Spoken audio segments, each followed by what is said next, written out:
all those videos you guys have kicking around that have cool sounds in them, you can easily convert them. And now I'm going to show you how. One of my customers reached out to me and asked me if he could rip audio from his videos. And I told him he absolutely could. He and his son were out in their farmyard and came across a baby rabbit in the grass. So his son kind of just gently stepped on it just to hold it in place, while my customer Dan recorded a video of the bunny screaming. So he recorded for about 1.5 minutes and thought this would make a great calling sound. But how do you get it off? If you want to do it from your iPhone and round trip it to our app right from mobile and use it right away in a player, you need an app like Audio Extractor, which is available for iPhone and Android. If you've got a Mac, you can just use QuickTime. If you've got a Windows, then there's probably some kind of media player where you can do the same thing. And of course, any video editing software will do this too, where you can extract audio only. So all you would do is you just open this on a Mac anyway. You could trim, file, export as audio only. Dan Stevens sound here, audio only. Of course, as soon as I start recording, somebody comes to my door. Let's get back to it. If you haven't already got a license, make sure you grab that lifetime deal. It's a killer deal. It's ridiculously cheap. All that revenue is going towards continued development so that we can make this app even better. Okay, so we've got our baby rabbit trim here. I'm going to drag it in. I'm going to play it.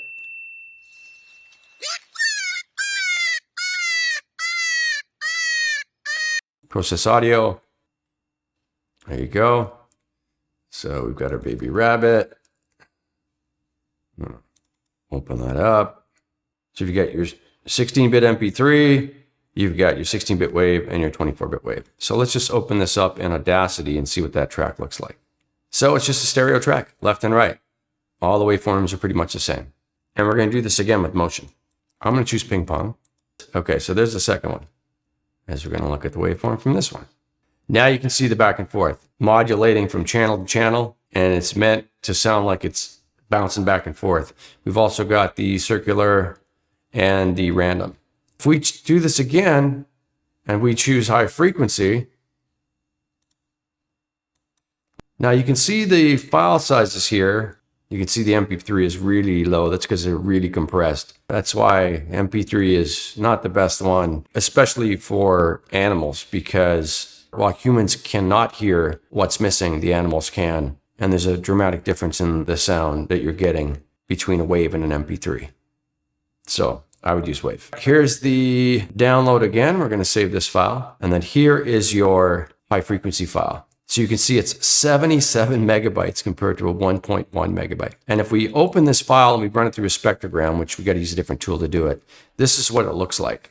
Humans only hear to about 20 kilohertz, but animals can hear up to 60, like coyotes. As you can see here, we've got a second layer. So we take the first layer and we convert it to ultrasonic high frequency, what we call FREQAI. And then we add an additional layer on top. So if you have a collar that will support it, you'll still be able to hear what the coyote hears, but they'll be able to hear a lot more and a lot richer, more dynamic sounds. So there you have it. You've done a complete round trip of a video file from an iPhone.